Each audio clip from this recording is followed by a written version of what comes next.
नमस्कार, स्वागत है आपका एबीपी न्यूज में। मैं अवधेश। आज की सबसे बड़ी खबर का रुख करते हैं। अरविंद केजरीवाल को ईडी ने नोटिस भेजा है पूछताछ के लिए।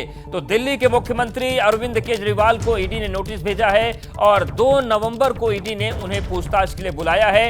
ये जो पूरा मामला है वो आपको बता देते हैं। दरअसल दिल्ली का जो कथित शराब घोटाला है उसमें दिल्ली के मुख्यमंत्री अरविंद केजरीवाल से पूछताछ होगी।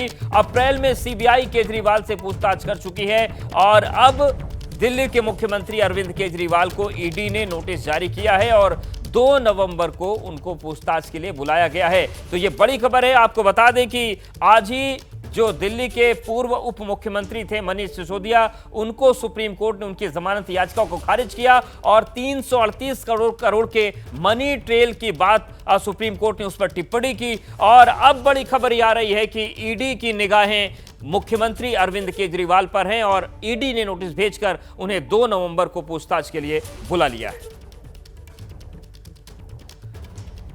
और इस ईडी के नोटिस के बाद केजरीवाल को ईडी के नोटिस जब मिला तो आम आदमी पार्टी ने कहा है कि केंद्र सरकार आम आदमी पार्टी को खत्म करना चाहती है। तो आम आदमी पार्टी की तरफ से केंद्र सरकार पर आरोप लगाए गए हैं और कहा गया है कि केंद्र सरकार आपको खत्म करना चाहती है, इसलिए वो कुछ भी करके केजरीवाल को जेल में डालना चाहते हैं। उधर बीजेपी का कहना है कि केजरीवाल शराब घोटाले में मुख्य आरोपी हैं और सबसे ज्यादा फायदा केजरीवाल को हुआ।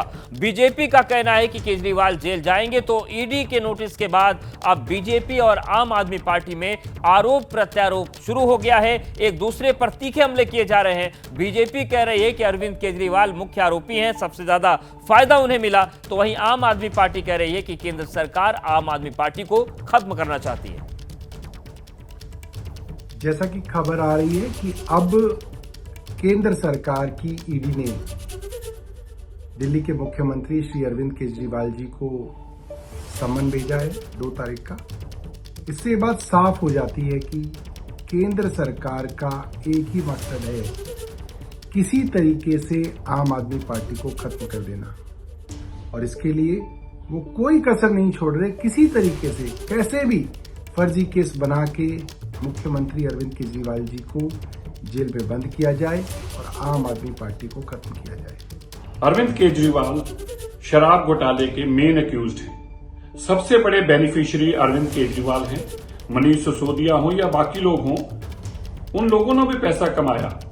आज सुप्रीम कोर्ट में पता चला कि लगभग 350 करोड़ रुपए की तो पैसे की ट्रेल है, कहां गया कैसे गया, और 550 करोड़ रुपया अब तक अरविंद केजरीवाल जी के पूंजीपति दोस्तों ने इस शराब घोटाले में से कमाया था। अब आज ईडी ने अरविंद केजरीवाल जी को सम्मन किया है और 2 तारीख को बुलाया है। अब देश के सामने बहुत स्पष्ट था कि जो करोड़ों रुपए अरविंद केजरीवाल जी के पास आया, जो पैसा पकड़ा गया, जो अरविंद केजरीवाल जी रातों रात इतने अमीर बने, इतने करोड़ रुपए का बंगला बनाया, वो कहां से पैसा आया? वो सारा पैसा शराब घोटाले का था। उनका सपना था कि मैं देश का सबसे अमीर मुख्यमंत्री बनूंगा। अब वो सपना चूर चूर हुआ है। इस केस में अरविंद केजरीवाल जेल भी जाएंगे और देश में लालू प्रसाद यादव जी के बाद सबसे लंबे समय करप्शन के लूट सूट के केसों में जेल में रहने वाले अरविंद केजरीवाल होंगे। मनीष सिसोदिया और संजय सिंह के बाद क्या सीएम अरविंद केजरीवाल का नंबर है? ये सवाल इसलिए क्योंकि ईडी ने अब कथित शराब घोटाले में केजरीवाल को भी पूछताछ के लिए बुलाया है। 2 नवंबर को पूछताछ के लिए ईडी ने केजरीवाल को नोटिस भेजा है। इससे पहले मनीष सिसोदिया और संजय सिंह आबकारी घोटाले में जेल में बंद हैं। इधर सिसोदिया की मुश्किलें कम होने का नाम नहीं ले रही हैं। सुप्रीम कोर्ट ने मनीष सिसोदिया को जमानत देने से इनकार कर दिया है। कोर्ट ने कहा कि शराब घोटाले में 338 करोड़ का लेन देन हुआ है। मनी ट्रेल का खुलासा होने के बाद आने वाले दिनों में सिसोदिया के साथ ही आम आदमी पार्टी की भी परेशानी बढ़ सकती है।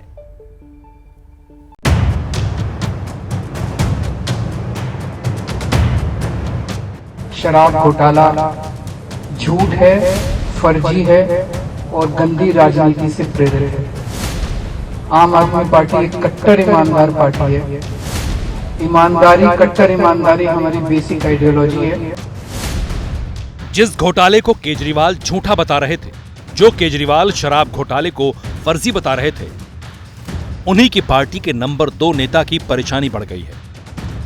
कट्टर ईमानदारी को बेसिक पॉलिसी बताने वाले केजरीवाल के डिप्टी रहे मनीष सिसोदिया को सुप्रीम कोर्ट ने जमानत देने से इनकार कर दिया है।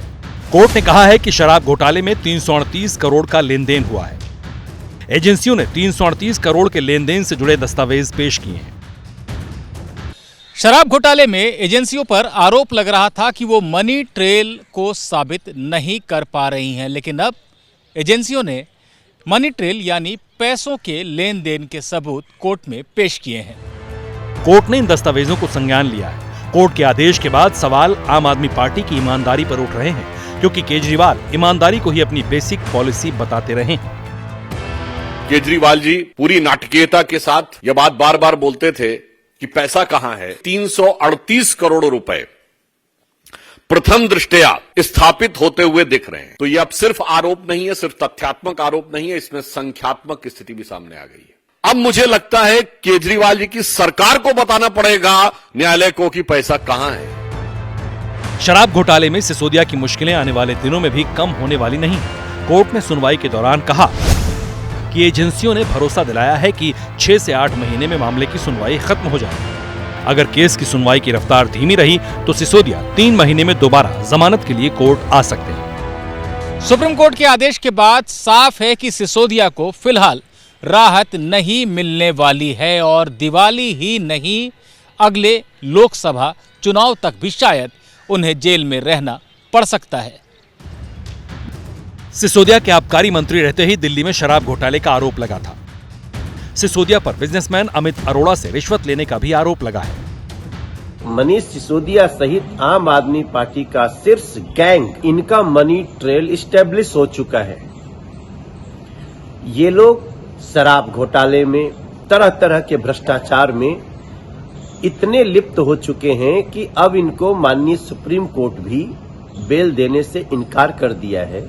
सुप्रीम कोर्ट मनीष सिसोदिया जी की जमानत की हियरिंग जब सुन रहा था तो सुप्रीम कोर्ट ने काफी तीखी टिप्पणियां ईडी के केस के खिलाफ करी थी। उन्होंने बार बार ये पूछा कि पैसा कहां है, मनीष सिसोदिया जी के पास पैसा कहां से आया। सुप्रीम कोर्ट ने यहां तक पूछा कि एक अप्रूवर की स्टेटमेंट के अलावा कोई भी सबूत ईडी के पास नहीं है। लेकिन इतनी तीखी टिप्पणी करने के बावजूद भी आज सुप्रीम कोर्ट ने इसके विपरीत आदेश दिया है। हम सम्मानपूर्वक सुप्रीम कोर्ट के आदेश से सहमत नहीं हैं। शराब घोटाले में आम आदमी पार्टी के सांसद संजय सिंह को भी ईडी गिरफ्तार कर चुकी है, लेकिन इस मामले में आम आदमी पार्टी की परेशानी सिर्फ नेताओं की गिरफ्तारी तक ही नहीं है। ईडी पहले सुप्रीम कोर्ट में कह चुकी है कि आम आदमी पार्टी को भी पीएमएलए की धारा 70 के तहत शराब घोटाला केस में आरोपी बनाने पर विचार चल रहा है। दरअसल आम आदमी पार्टी पर आरोप है कि शराब घोटाले से सीधे आम आदमी पार्टी को फायदा पहुंचा। घोटाले के पैसे का इस्तेमाल दूसरे राज्यों में प्रचार के लिए किया गया।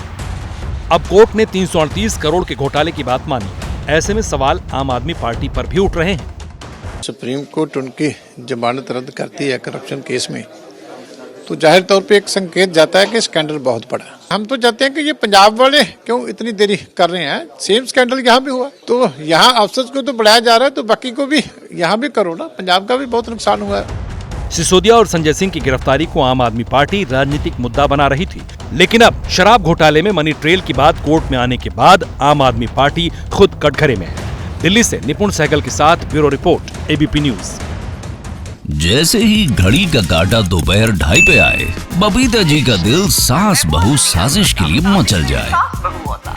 और ये है इनकी बहू, पूरे दिन ऑफिस की टेंशन हो जाए गॉन जब ये करें अपना फेवरेट शो फ्री टाइम पे ऑन। इनकी तरह आप भी देखिए अपना फेवरेट शो अपने टाइम पर और डाउनलोड कीजिए एबीपी लाइव ऐप अपने स्मार्ट टीवी पर।